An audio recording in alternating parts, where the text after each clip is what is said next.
नमस्कार, आप देख रहे हैं आवाज इंडिया और मैं हूं पिंकी। स्वागत है आपका बॉली आवाज जंक्शन में, जहां हम लेकर आते हैं बॉलीवुड, म्यूजिक, ओटीटी और ग्लैमर जगत की सबसे बड़ी, सबसे चर्चित खबरें। तो चलिए आपको लिए चलते हैं एंटरटेनमेंट की रंगीन दुनिया में। शुरुआत करते हैं एक बेहद खास खबर से। साउथ की चर्चित फिल्म कनप्पा की स्पेशल स्क्रीनिंग हाल ही में राष्ट्रपति भवन में की गई। फिल्म के निर्माता विष्णु मांचू ने इस ऐतिहासिक पल को सोशल मीडिया पर साझा किया। पोस्ट में उन्होंने लिखा, यह फिल्म भक्ति और सांस्कृतिक धरोहर की सम्मान करती है। हर हर महादेव, हर हर महादेव। फिल्म में विष्णु मांचू ने योद्धा थिन्नाडु का किरदार निभाया है, जो बाद में भक्त कनप्पा बनता है। बॉलीवुड के खिलाड़ी अक्षय कुमार भगवान शिव की भूमिका में है, जबकि प्रभास और मोहनलाल भी दमदार भूमिकाओं में नजर आते हैं। यह फिल्म पौराणिक गाथा पर आधारित है और मुकेश कुमार सिंह के निर्देशन में बनी है, जो महाभारत सीरियल के लिए भी जाने जाते थे। कनप्पा को 27 जून 2025 को सिनेमाघरों में रिलीज किया गया था। फिल्म के दर्शकों से काफी सकारात्मक प्रतिक्रिया मिली है और ये साल की बहुप्रतीक्षित फिल्मों में शुमार हो चुकी है। इस फिल्म से विष्णु मांचू के बेटे अवराम मांचू ने भी अभिनय में डेब्यू किया है। कह सकते हैं कि इस फिल्म में भक्ति भाव और मनोरंजन का बेहतरीन मेल पेश किया गया है। बॉलीवुड की एक और चर्चित फिल्म निकिता रॉय जल्द ही रिलीज होने जा रही है। इससे पहले मुंबई में फिल्म की स्पेशल स्क्रीनिंग रखी गई थी, जिसमें जैकी भगनानी जैसे सितारे नजर आए। फिल्म को निक्की और विक्की भगनानी ने प्रोड्यूस किया है। जैकी भगनानी अपने भाइयों के साथ पोज देते दिखाई दिए और ये वीडियो सोशल मीडिया पर खूब वायरल हुआ। फिल्म निकिता रॉय एक सुपरनैचुरल थ्रिलर है, जिसमें सोनाक्षी सिन्हा और अर्जुन रामपाल मुख्य भूमिकाओं में हैं। इसके अलावा परेश रावल और सुहेल नैयर भी फिल्म में अहम किरदार निभा रहे हैं। निर्देशन की कमान इस बार सोनाक्षी के भाई कुश सिन्हा ने संभाली है। यह फिल्म अब 28 जुलाई को सिनेमाघरों में रिलीज हो रही है और दिलचस्प बात यह है कि इसी दिन अनुपम खेर की तन्वी द ग्रेट और आहान पांडे की सैयारा भी रिलीज हो रही है। मतलब बॉक्स ऑफिस पर जबरदस्त टक्कर देखने को मिलेगी। अब देखना यह है कि निकिता रॉय दर्शकों का दिल जीतने में कितनी कामयाब होती है। करण जौहर एक बार फिर अंतर्राष्ट्रीय स्तर पर भारत का परचम लहराने को तैयार हैं। उनकी नई फिल्म होम बाउंड को टोरंटो इंटरनेशनल फिल्म फेस्टिवल 2025 में गाला प्रेजेंटेशन श्रेणी के लिए चुना गया है। करण जौहर ने इंस्टाग्राम पर फिल्म का पोस्ट शेयर करते हुए कहा कि ये एक बहुत बड़ी खबर है। फिल्म में जानवी कपूर, ईशान खट्टर और विशाल जेठवा लीड रोल में है। इससे पहले इसका वर्ल्ड प्रीमियर कान फिल्म के फेस्टिवल में हो चुका है, जहां फिल्म को काफी सराहा गया था। होम बाउंड की कहानी उत्तर भारत के दो दोस्तों की है, जो पुलिस बनने का सपना देखते हैं। ये दो समाज की व्यवस्था से जूझते हैं और अपने सम्मान की तलाश करते हैं। फिल्म का निर्देशन किया है नीरज घायवान ने, जो पहले भी मसान जैसी फिल्म से सराहना बटोर चुके हैं। यह फिल्म 4 से 14 सितंबर तक TIFF यानी टोरंटो इंटरनेशनल फिल्म फेस्टिवल में दिखाई जाएगी। बिल्कुल साफ है, करण जौहर की यह फिल्म अंतर्राष्ट्रीय मंच पर भारत की नई आवाज बन सकती है। अब बात करते हैं रणवीर सिंह की फिल्म धुरंधर पर मचे बवाल की। रणवीर सिंह की मच अवेटेड फिल्म धुरंधर की शूटिंग पंजाब में हो रही है, लेकिन फिल्म से ज्यादा अब उसका सेट चर्चा में है। कुछ तस्वीरें सोशल मीडिया पर वायरल हो गई, जिसमें पाकिस्तान का झंडा लहराता नजर आया। बस फिर क्या था, लोगों ने रणवीर को ट्रोल करना शुरू कर दिया और मामला गर्मा गया। लोगों को याद आ गया कि दिलजीत दोसांझ का पुराना मामला, जब उन्होंने पाक झंडे वाली फिल्म की शूटिंग की थी। इस बार रणवीर और Sanjay Dutt action scene shoot कर रहे थे और सेट पर पाकिस्तान रिक्रिएट किया गया था। वहीं डायरेक्टर आदित्य धर हैं, जिन्होंने उरी बनाई थी, देशभक्ति का बेंचमार्क। धुरंधर में भी भारतीय फौज के शौर्य की कहानी है, जिसमें रणवीर जबरदस्त एक्शन अवतार में नजर आ रहे हैं।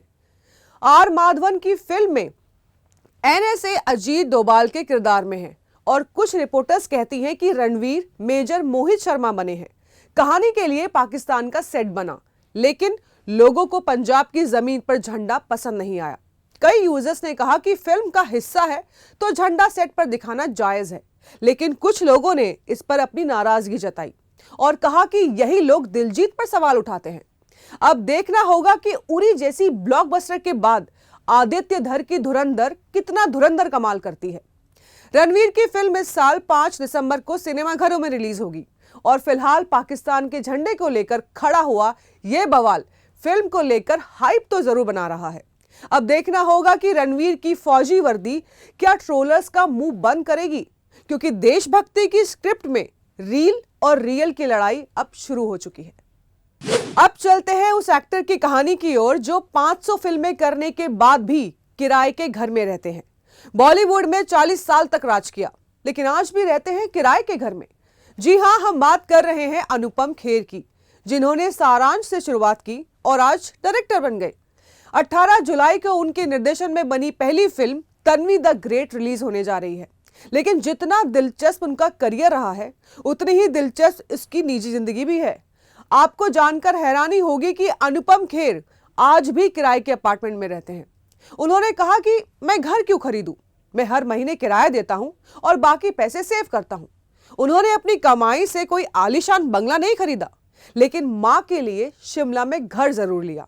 अनुपम खेर की मां की यह ख्वाहिश थी कि उनका शिमला में एक घर हो, और बेटे ने सपना पूरा कर दिया। अनुपम कहते हैं कि धन संपत्ति इकट्ठा करने के लिए नहीं है, अच्छे काम करने के लिए होनी चाहिए।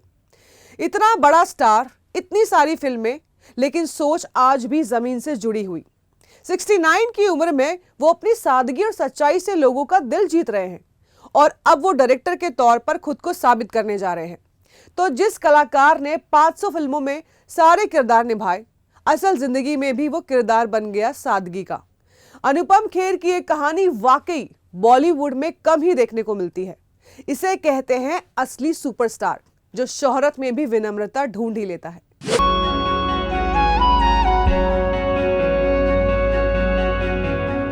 आवाज इंडिया, आवाज इंडिया, आवाज इंडिया, आवाज इंडिया, इंडिया, इंडिया, आवाज इंडिया।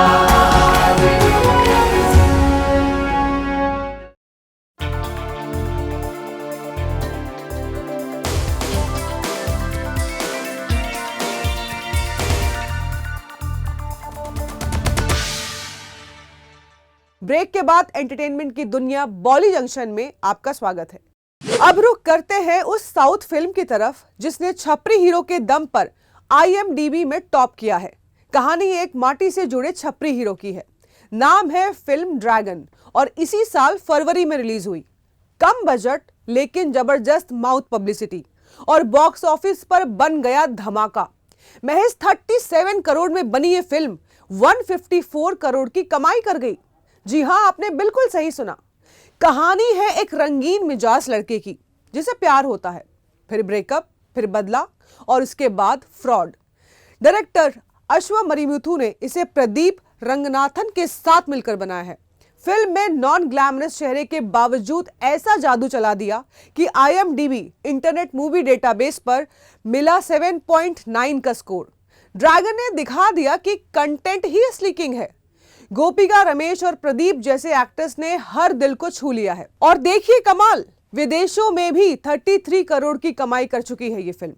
जहां बड़े बजट की फिल्में फ्लॉप हो रही हैं, वहीं ये लोकल छपरी स्टाइल फिल्म हिट हो गई। मुद्दे की बात, अच्छे कंटेंट के लिए स्टारडम की जरूरत नहीं होती, दिल से बनाओ, लोग जरूर देखेंगे। ड्रैगन बन गई है इस साल की सबसे ज्यादा चर्चा में रही IMDb यानी कि इंटरनेट मूवी डेटाबेस फिल्म। सच कहें तो अब बॉलीवुड वालों को भी कंटेंट पर काम करना चाहिए, क्योंकि अब जनता सिर्फ चेहरे नहीं, कहानियां पहचानने लगी है। और अब बात उस वाकये की जब शिल्पा शेट्टी ने सेट पर एक फोटोग्राफर की क्लास ले ली। शिल्पा शेट्टी और उनका ह्यूमर दोनों ही हमेशा सुर्खियों में रहते हैं, लेकिन इस बार वायरल हो गया वो वीडियो जिसमें शिल्पा शेट्टी ने एक फोटोग्राफर से कहा, मुझे तेरा मुंह देखना है। दरअसल ये किस्सा है सुपर डांसर चैप्टर 5 के सेट का, जहां शिल्पा शूटिंग के लिए पहुंची थी। गुलाबी राजस्थानी लहंगे में बेहद खूबसूरत लग रही थी शिल्पा। जैसे ही सेट पर पहुंची, फोटोग्राफर को पहचान लिया, और उसमें से एक फोटोग्राफर गुटखा खाता है, और शिल्पा ने उसे कहा, अपना मुंह खोलकर दिखा, इधर आ, मुझे तेरा मुंह देखना है। फोटोग्राफर पहले झिझका और फिर बोला, गुटखा खाना छोड़ दिया है, लेकिन उसके साथ ही चुटकी लेते दिखाई दिए और कहा, भाई अभी भी फिल्म सिटी के बाहर खाता है। शिल्पा बोली, कैसा दोस्त है यार तेरा, और जाते जाते कहा, गुटखा खाना बंद कर। वीडियो वायरल हो गया और शिल्पा की हाजिर जवाबी पर लोग फिदा हो गए। शो में शिल्पा के साथ होंगी गीता कपूर, मर्जी पेस्टन जी और होस्ट होंगे हमेशा की तरह मामा जी यानी कि परितोष त्रिपाठी। 12 धमाकेदार डांसर बच्चे, उनके मेंटोर्स और डबल धमाल यानी सुपर डांसर एक बार फिर लौट आया है। हर शनिवार रविवार रात 8 बजे सोनी टीवी पर और ओटीटी पर सोनी लाइव पर भी। इसी बीच शिल्पा अपनी Kannada film KD the devil को लेकर भी चर्चा में है। संजय दत्त और नोरा फतेही के साथ शिल्पा बेंगलुरु में एक्शन करती नजर आएंगी। अब बात उस अगस्त की जब दो साउथ सुपरस्टार्स आमने सामने होंगे और बॉलीवुड ने खेल बदल दिया। 14 अगस्त 2025 याद रखिएगा ये डेट, क्योंकि बॉक्स ऑफिस पर एक बड़ा क्लैश होने वाला है। साउथ के दो धुरंधर रजनीकांत और जूनियर एनटीआर आमने सामने आ रहे हैं और बीच में एंट्री मारते हैं बॉलीवुड के ऋतिक रोशन गेम सेट करने के लिए। एक तरफ है रजनीकांत की फिल्म कुली, जिसका निर्देशन कर रहे हैं लोकेश कनकराज, और दूसरी ओर है वॉर 2, जिसमें ऋतिक रोशन के साथ नजर आएंगे जूनियर एनटीआर और कियारा आडवाणी। यानी साउथ और बॉलीवुड का असली मिलन यश राज स्पाई यूनिवर्स में। कुली की बजट है 350 करोड़ और फिल्म में आमिर खान का कैमियो भी है। जी हां, मिस्टर परफेक्शनिस्ट। वहीं वॉर 2 की कीमत है 200 करोड़ और यह ऋतिक की सुपरहिट वॉर का सीक्वल है। अब लड़ाई सिर्फ स्क्रीन की नहीं है, फैन बेस की भी है। किसका डंका बजेगा? बॉलीवुड ने साउथ से सबक तो ले लिया, अब पार्टनरशिप में बाजी मारने की भी कोशिश है। एक तरफ रजनी का करिश्मा, दूसरी तरफ एनटीआर का दम और ऋतिक का स्वैग। दोनों फिल्में पैन इंडिया रिलीज करेगा और दर्शकों की उम्मीदें दोनों से बराबर है।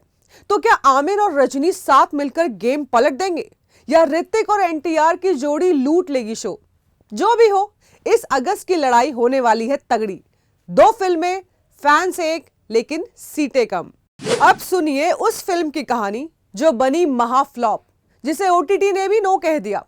45 करोड़ का बजट, लेकिन कमाई सिर्फ 60,000 रुपए।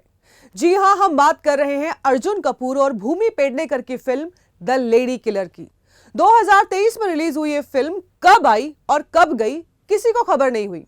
सिर्फ 500 टिकट बिके और फिल्म बन गई इंडिया की सबसे बड़ी फ्लॉप। अजय बहल के डायरेक्शन में बनी इस थ्रिलर को टी सीरीज ने प्रोड्यूस किया था, लेकिन ना कहानी में दम था और ना ही स्टार पावर काम आई। ओपनिंग डे पर सिर्फ 293 टिकट बिके। इतना तो इंस्टाग्राम लाइव पर लोग ही जुड़ जाते हैं। और फिर घसीटते घसीटते 500 टिकट और 60,000 की कमाई।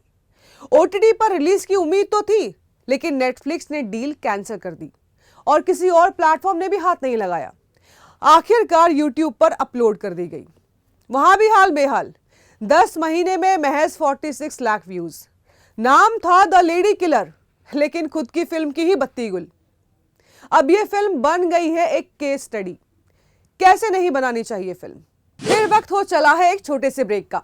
जल्द लौटते हैं बॉली आवाज जंक्शन के कुछ और दिलचस्प एंटरटेनमेंट से जुड़ी और खबरों के साथ।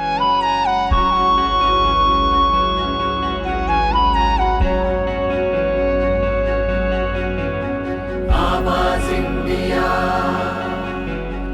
आवाज इंडिया, आवाज इंडिया, आवाज इंडिया, इंडिया, इंडिया, आवाज इंडिया,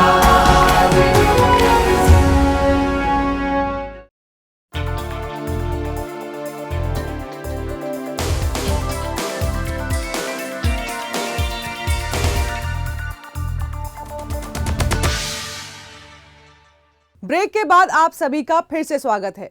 चलते हैं अपने अगली और दिलचस्प खबर के सफर पर।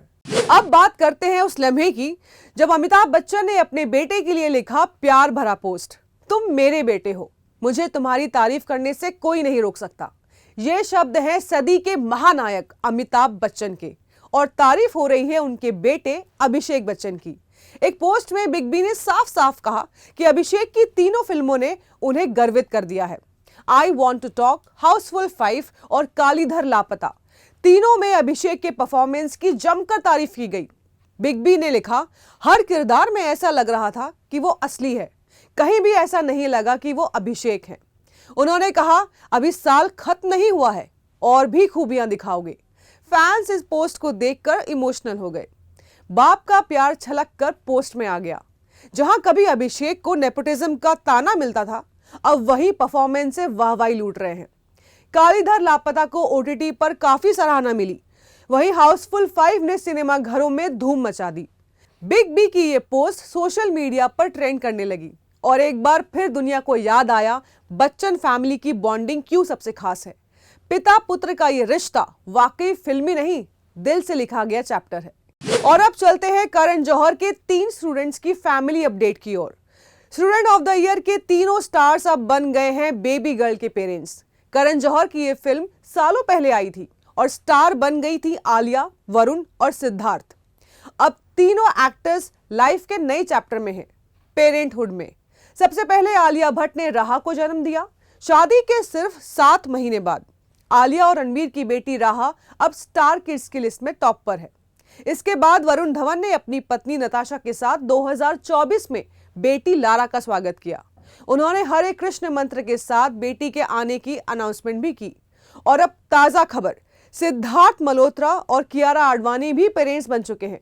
सिद्धार्थ ने इंस्टा पोस्ट के जरिए बेटी की जन्म की जानकारी दी। हमारा दिल भर गया है, अब तीनों स्टूडेंट्स बन चुके हैं पापा और मम्मी। और करण जौहर इस अपडेट पर जरूर इमोशनल होंगे, क्योंकि उनके लॉन्च किए गए सितारे अब बन गए हैं स्टार पेरेंट्स। बॉलीवुड में पहली बार किसी डेब्यू की पूरी कास्ट एक साथ बेबी गर्ल्स पेरेंट बनी है। स्टूडेंट ऑफ द ईयर 3 की जरूरत नहीं, क्योंकि student of the year baby edition आ चुका है। वेब सीरीज पंचायत में दामाद जी का किरदार निभाने वाले आसिफ खान की तबीयत को लेकर एक बड़ी खबर सामने आई है। उन्हें हाल ही में हार्ट अटैक आया, जिसके बाद उन्हें फौरन अस्पताल में भर्ती कराया गया। फिलहाल उनकी हालत स्थिर है और वो ठीक हो रहे हैं। आसिफ ने अस्पताल के बेड से अपनी एक फोटो शेयर की है, जिसमें वो राहत इंदौरी की किताब में मैं जिंदा हूं पढ़ते नजर आए। इस तस्वीर के साथ उन्होंने एक भावुक संदेश भी लिखा, जिंदगी बहुत छोटी है, इसे हल्के में ना लें, हर पल के लिए आभारी हूं। उन्होंने अपने फैंस को भरोसा दिया कि अब वो बेहतर महसूस कर रहे हैं और जल्द ही लौटेंगे। आसिफ ने पाताल लोक, पंचायत जैसे हिट शो से खूब पहचान बनाई है। उनकी इस पोस्ट पर फैंस और सेलेब्स लगातार दुआएं भेज रहे हैं और हम भी यही दुआ करते हैं कि आसिफ खान जल्द से जल्द स्वस्थ होकर फिर से सेट पर लौटें। भोजपुरी सिनेमा की क्वीन रानी चैटर्जी इन दिनों फिल्म परिणय सूत्र की शूटिंग में व्यस्त है, लेकिन इस शूटिंग के दौरान उन्होंने गांव की मिट्टी से जुड़ी एक खास याद ताजा की। रानी ने इंस्टाग्राम पर एक वीडियो शेयर किया, जिसमें वो पेड़ से जामुन तोड़कर खाती दिखी। वीडियो में वो कह रही हैं कि आज पहली बार पेड़ से जामुन तोड़कर खा रही हूँ, गांव का असली मजा ले रही हूँ। उनके को एक्टर्स भी इस देसी पल में शामिल नजर आए। नेटिजन्स इस वीडियो को दिल खोलकर प्यार लुटा रहे हैं। किसी ने कहा, इस तरह ग्रामीण संस्कृति का आनंद लेते रहना चाहिए। जल्द ही रानी फिल्म दूधो नहाओ पूतो फलो में भी नजर आने वाली हैं। वो सोशल मीडिया पर अपने फैंस को लगातार शूटिंग अपडेट दे रही हैं। रानी का एक देसी अंदाज उनके फैंस को खूब भा रहा है और उनके वीडियोस जमकर वायरल हो रहे हैं। तो फिलहाल के लिए आवाज इंडिया के बॉली आवाज जंक्शन में बस इतना ही। जल्द मिलेंगे कुछ और ग्लैमर भरी कहानियों के साथ। तब तक दीजिए इजाजत। नमस्कार।